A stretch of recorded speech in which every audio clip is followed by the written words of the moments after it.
Hi, so this is going to be, we're moving on to section A1, properties of materials in the RQF book, in your student book.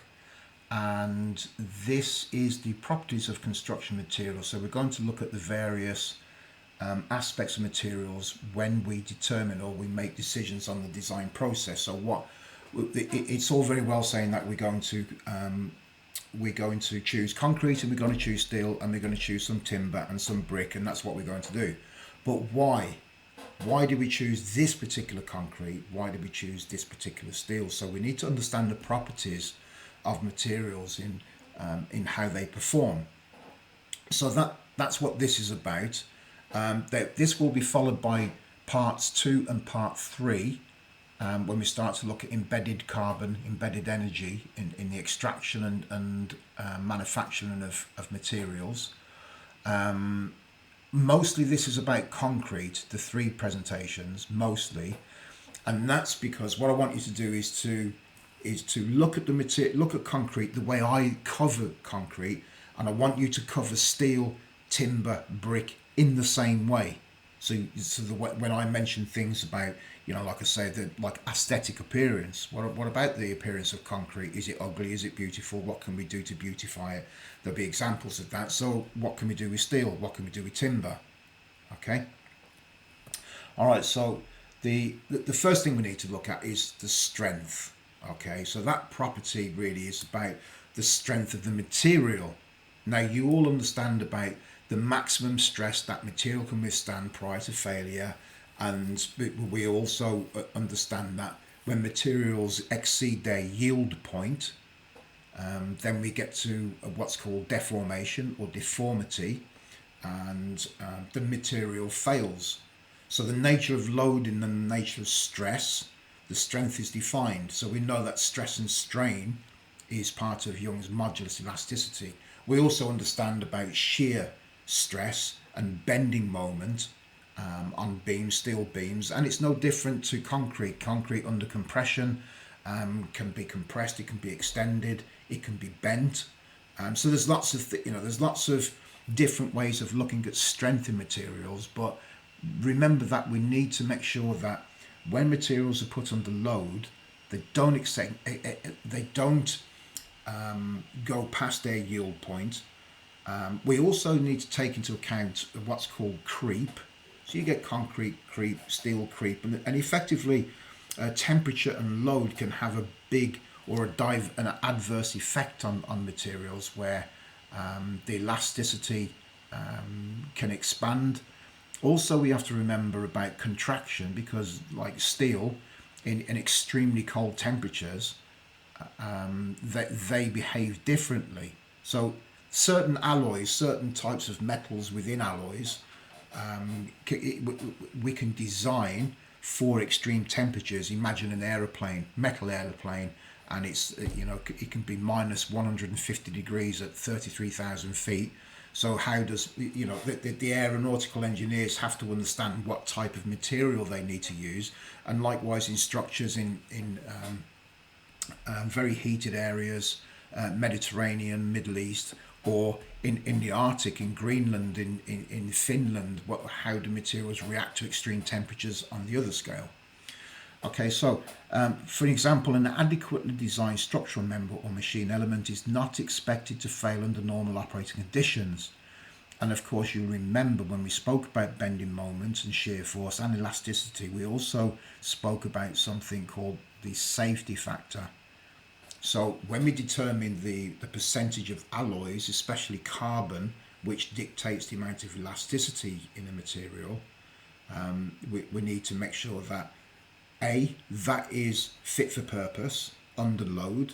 Okay, so when it's an active structural member of a building, and with temperature, with load, live load, dead load, environmental load, all of these things need to be withstood. So the strength is incredibly important, and typically measured, it's kilonewtons per millimeter squared or newtons per millimeter squared. Okay. So the next one, we look at concrete in compression, but needs reinforcement still to withstand tension. Now I'm just going to go, let me just come out of this a second, and I'm going to show you what I mean about concrete lintel. So that lintel you see there above the door, that's a concrete beam that's put above the door to stop, obviously, to stop all the bricks above it in the centre from falling down.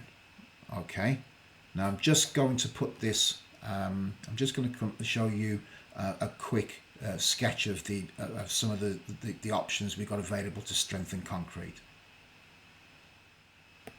Okay, so here is typically concrete lintel like this, and if this concrete lintel was just exactly that, there was no other material in it, what do you think would happen if we put a load just there in the centre of that concrete beam? Well, obviously it's going to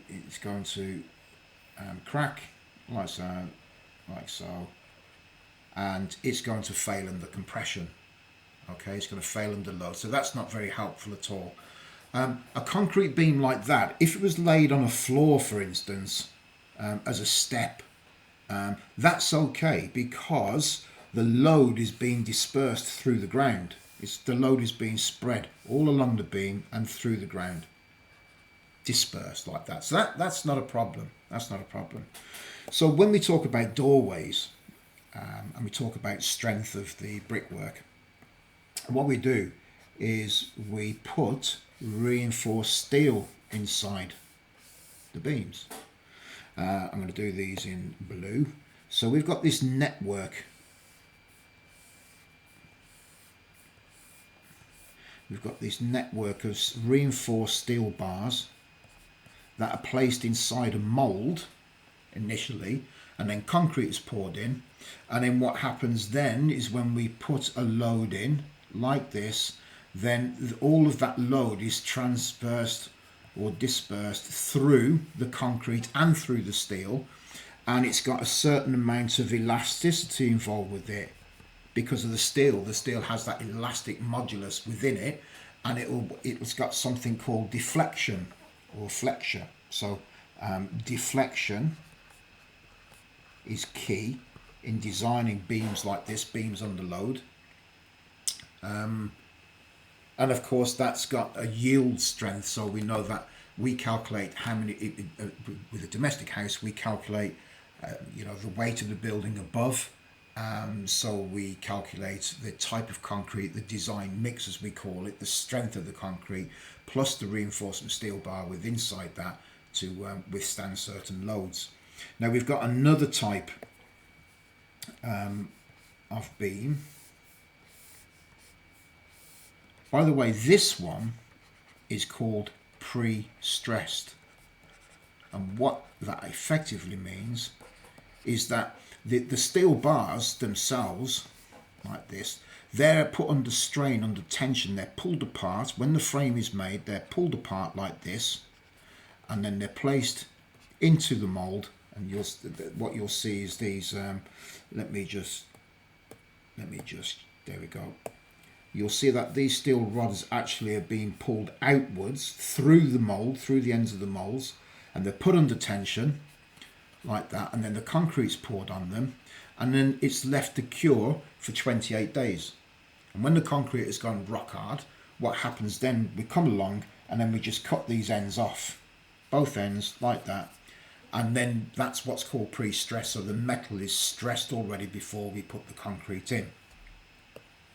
Now the other type is called post-tensioning.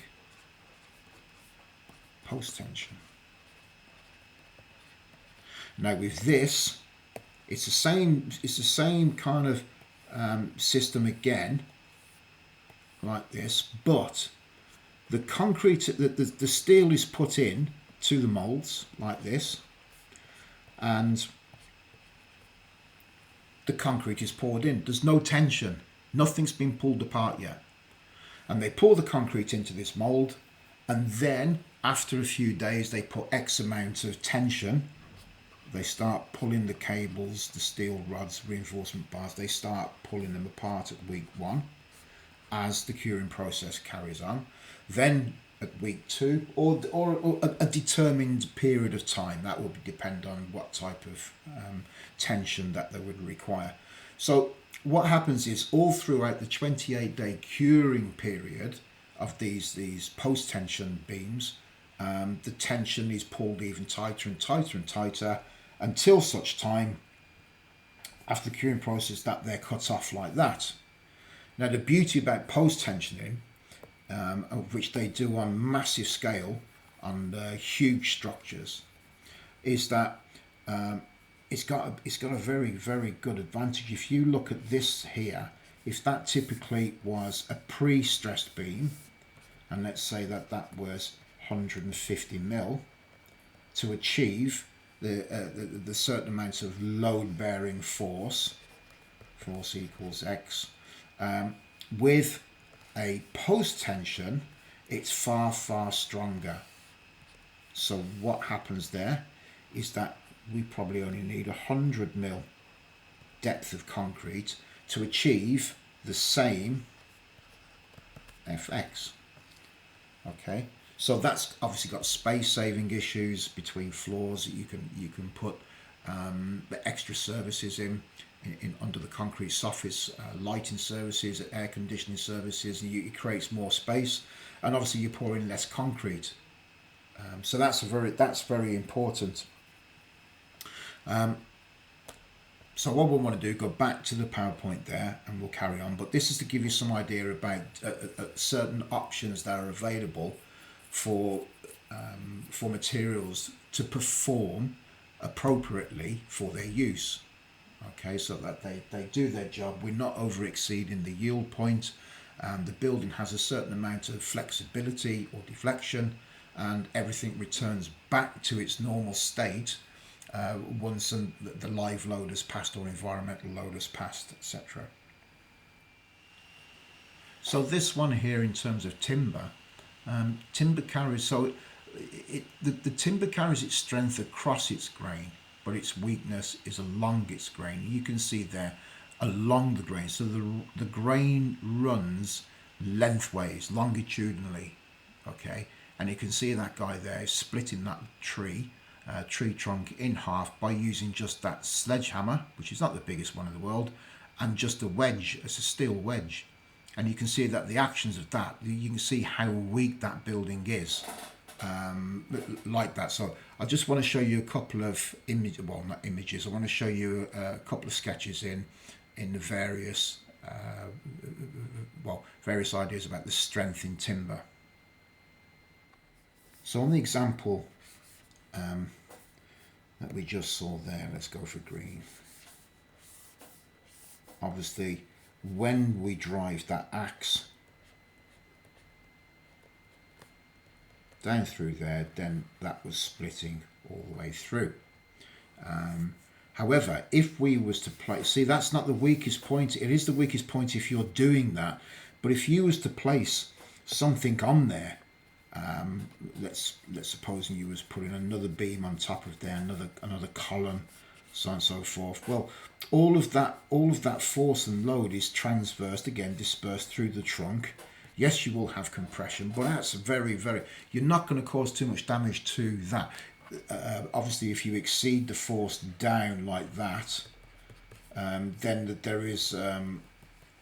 there's an issue where you could get like a bulging kind of, but you wouldn't put a load on a column like that without first calculating the kind of the reactions to the loads that you're going to have on there. So you're going to have a stress and strain involved there, because stress and strain is not all about putting force on in tension like that. It also works exactly the same way as if you do that. So materials can fail in compression as well. And looking at the other property of timber in the same way, is if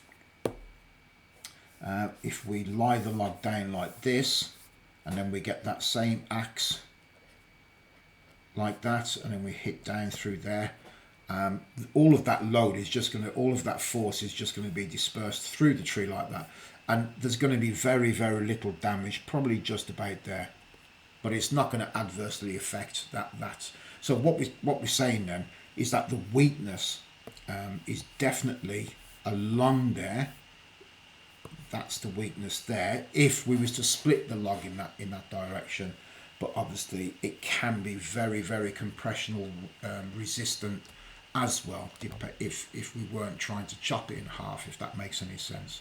So the other thing with wood as well, obviously if we put too much load on, so if we put force X or enough force to do it, then what we'll have that, won't we? We'll have that there. And then what we're getting to is the point of its yield point, and given moisture penetration and temperature as well, with the moisture content typically found in timber, we could have a material that fails under load. It could either it could literally just break like that, split in half, or it'll just warp beyond its purpose, and then you'll have bows in your floors perhaps, or ceilings and roofs, and so on and so forth. So steel is also good under tension, shear and compression, but it has an obvious weakness with fire and corrosion. And you can see an example here where this steel was exposed. It wasn't protected in any way.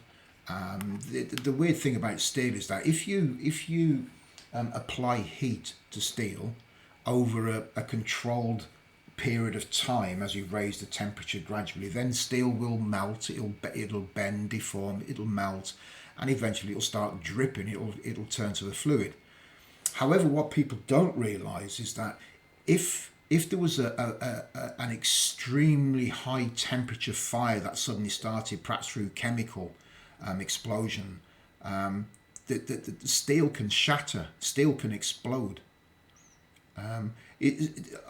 Sometimes there are instances where you're told not to put a cast iron griddle on a stove, on a hot stove, because it'll just crack. It'll just crack in half. That's what happens. But you can put a griddle on a cooker with a low temperature and just turn it up gradually, and then you can get it red hot, no problem. But you can't just put something very cold like steel onto a hot surface. It will shatter. And the problem with this is obviously if the steel beams that are holding the building up suddenly shatter or give way like that, then there is massive risk of the structural integrity being compromised and the building actually coming down. The other issue we've got here, of course, you can see the rust, which is oxidization. So this is a result of moisture and vapor penetration getting through to the steel, and of course wherever you've got oxygen and light, then if you mix that with vapor or water or moisture, then it'll start to oxidize and rust, and then it's like a steel cancer where it starts to rust through and eat through, and then eventually it will fail under load. So what we need to do, we need to cover it with various coatings. So one of the solutions is a spray coating, which has got a fire resistance, and also commonly what we use in the trade is what we call fire wrapping, which is effectively plasterboard. Now the plasterboard is a pink plasterboard, and it's 15 millimeters thick, and it's called half an hour fire check or 30-minute fire check. What that actually means is that if you put that 30-minute fire check board around that steel beam, if there was a fire, it would take 30 minutes for the fire to burn through the plasterboard to get to the steel. And the idea of that is that it gives time for the fire brigade to get to the building, to put the fire out, to stop it compromising the structural integrity. In most instances, certainly when I did the steel beams, when I knocked the walls out in my kitchen and put steel beams in, I did 1 hour fire check. So if a fire happened in my kitchen, then it would take 1 hour, at least 1 hour to burn through, and I would sincerely hope that the fire brigade would be along by then. A lot of certainly with building regulations, building control, with development and design of commercial structures, it would be at least 30 minutes. And it's the same with doors, external doors, or doors in the college, like the classrooms that you sit in. Those doors there are fire doors, okay, and they also have 1 hour fire check. And the idea is if there's a fire, the door is shut, and you have something called an intumescent seal around the door, which is like it's effectively a small thin resinous strip that either sits inside the door frame in the rebate or around the edge of the door. And in the event of a fire, what it does, it expands up to 10 times its own size. So it creates an airtight seal in the room. And that's to contain or compartmentalise the fire within the classroom, obviously with all of you lot gone. But though that's another reason for fire resistance, we have to, in terms of concrete is very, very fire resistant. Concrete doesn't burn, and it's classed as A1 in that sense, where there's no obligation to account for fire resistance with concrete, because what it has to have is anything above 1% polymer fibre, in other words, fibre that can actually burn, then no consideration is needed. And the good thing about concrete is that it's very extremely slow to transmit heat. So you could take shelter behind concrete if there was a fire in a building. Concrete's not going to explode. And it's low cost fire solution. The only disadvantage, well, one of the disadvantages is that it's very space consuming, concrete is, but it will uphold the integral strength of the structure as well. Now, elasticity is something that you all know about because we've done Young's modulus elasticity. Concrete, as you can imagine, it does have some elasticity, but it's not something that we consider unless we're doing beams. So big, long structural beams with lots of steel reinforcement inside, the concrete would have to have a consideration for elasticity. Timber and steel, they have more flexibility, but it depends on different considerations. So we know about carbon content. By altering the carbon content in steel, we can change the behavior of that steel. So the more carbon, the less elastic, the less flexible the steel will be. And when we take more carbon out of the alloy, okay, so steel is a mixture of different materials, different metals and carbon. So by altering the alloy content, carbon content, we can determine different types of elasticity with metals, certainly. Now with timber, softwood, which is usually internal wood, that has much more moisture content. Anything from around 6% to 13% would be typical indoor timber, and that's why sometimes when old houses are subject to warm temperatures and then cold temperatures, so let's say heating a room up in the winter and then you go to bed in the morning, you wake up and that room is damp and it's cold, you're going to get movement in the timber and you get twisting of certain door frames and doors. They can swell up and they contract. Some of you may live in a house where in the summer your doors start to stick and start to rub. They become difficult to open and shut because they're catching. And then in the winter they open freely is because the moisture content in it has contracted. In hardwood timbers, the moisture content is different. The molecular structure of the hardwood itself is very fine and very small, tightly packed together. And moisture content is anything from 0.5% up to 5-6%, and that's why we use that for an external purpose. So we have to take into account the grain, the structure of the grain, in terms of, you remember the log that we drew about splitting it down, its grain. It can be a weakness there depending on the purpose you're going to use it for, and that's typically measured with Young's modulus of elasticity, which you all know. Now, porosity and water absorption, this has got a big impact on all your materials. So it's dependent on air pockets present with the material, and then it's linked very closely with density. So it's in one of the later presentations attached to this video, we're going to look at various issues to do with concrete. One of the massive problems is freeze thaw, which we'll look at. And freeze thaw is a result of air pockets in the concrete, but there are times when we do need air pockets in concrete for something called air entrained concrete, and I'll explain why in one of the other presentations. Steel does not contain air pockets, so it's waterproof, but the problem is when it's exposed to both water and air, corrosion sets in, as we've mentioned earlier on this presentation, where you've got oxidization. So we need to make sure it's appropriately covered, not necessarily wrapped as in the fire plasterboard, but certainly with an anti-oxidization paint or it's going to be galvanized, or it's going to be chrome coated, or it's going to be painted. So we need to use appropriate coverings if we're going to expose the steel to external temperatures. Timber is very water absorbent. It's like a candle wick.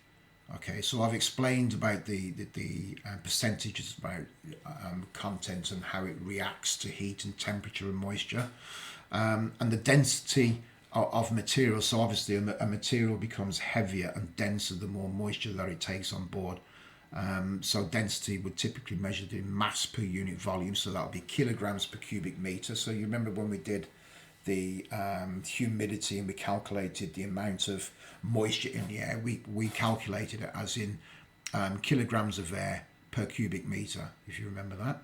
And then the moisture content will be a ratio, so like humidity, a percentage. Now, thermal and electrical resistivity and conductivity is fairly straightforward, this one. Concrete and timber wouldn't be materials that we would associate with conductivity. So we know electricity is not going to pass through. There are instances where you get concrete cancer, where that exposes the steel reinforcement bar, and we're going to look at that in another presentation, where that's exposed to the elements through acid rain, delamination, spalling, freeze thaw, all of these kind of things. And then we actually use an electrical current to actually maintain a remedial technique, and that's called half cell potential testing. And we use something called cathodic protection, which is running a small current through the reinforcement bar to try and offset the damage that the acid rain is causing. But generally, concrete wouldn't be described as something that would be conductive, and neither would timber. I don't need to tell you that steel, on the other hand, metal, is very conductive. So you expose that to any electrical discharge, you're going to really feel that one. So resistivity is ohm meters, okay, and that's basic based on Ohm's law, where we talk about, to find the amps, you divide the watts by the voltage, will give you the amps, and so on and so forth. And the units of conductivity are Siemens per meter. Now those two there are very unlikely to come up in the exam. I'd be extraordinarily surprised if that was the case, but for your knowledge and for your understanding, that's what the resistivity and conductivity would be measured in. So fire resistance to concrete, we're looking at it doesn't burn, slow to transmit heat, shielding from heat can be relied upon. It's a low cost comparison to other types of fire resistant areas. There are no compartmentalization issues, and what that means is that when you've got partition walls between classrooms, for instance, then there's an opportunity for air to be there. So we've got the trilogy of fire, which is air, heat, and fuel. If you take any of those three away from that trilogy, a fire can't happen. But the reason why we have compartmentalization is, if you have two rooms separated by a partition where there's two plasterboards, a timber frame or a metal frame, and then there's some insulation, unless it's been intermittently fire sealed, there is always the problem of fire getting into the partition and spreading through the building through them compartments. But obviously with concrete, it's solid, we don't have that. And as I've said before, it maintains the strength and the integrity. In terms of steel then, the disadvantages is a high fire risk, as we said. It can melt, it can drip, it can warp, and it can explode. We've got issues with corrosion. There's a high embedded energy cost involved, which I'll pick up on that on another presentation. And it must be fire protected. This must be protected against oxidization, so an anti-oxidization paint. And all of this protection can turn out to be very costly.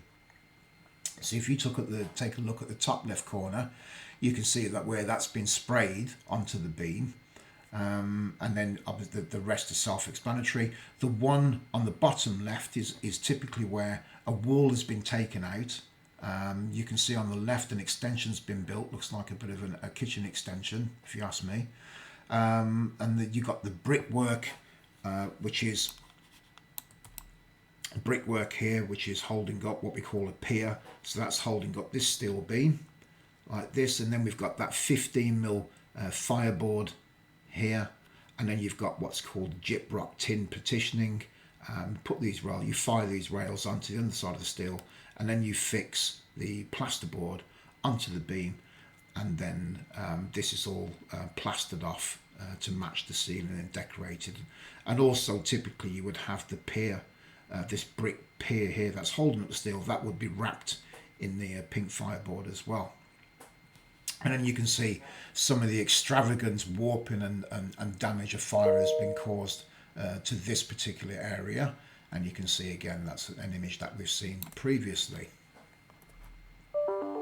When we talk about thermal resistance, so we talked about this, didn't we, when we looked at energy transfer through a wall. So this is, you should know what this is. This is thermal efficiency as a material, and the lower the value, the more resistant a material is. And there's some examples there. Dense concrete at 25 degrees equals 1 to 1.8 watts per meter squared Kelvin per degree difference. I don't need to read these out to you. You do not what you've calculated these, so you understand these well. And then finally, we've got the durability. So there's no unit for durability, as in what durability is effectively what we need structures to have by using a clever understanding of the materials that we use and how they perform. So this is the resistance to wear and tear, the environment, surface scratching and abrasion, how resistant they are to all of that type of stuff. So you imagine walking on a concrete floor. That concrete floor is going to last decades and decades and decades without any real maintenance needed for it, because that's the type of material it is and the resistance it has. Timber is also resistant to most of the above, but again, the environment can be its enemy. So heavy moisture, beetle attack, dry rot, extreme heat and sunshine can be a problem. The steel, again, we got extreme heat and corrosion.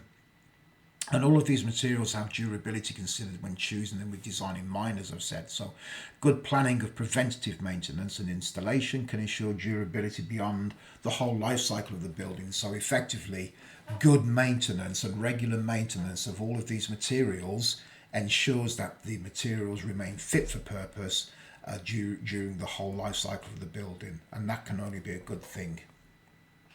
So that covers the first part of the properties of materials that we're going to cover today. There's going to be part 2 and part 3. Part 2 is going to be about concrete, and part 3 is going to be about embedded energy. Okay, so that's the end of part 1. The next one will be part 2.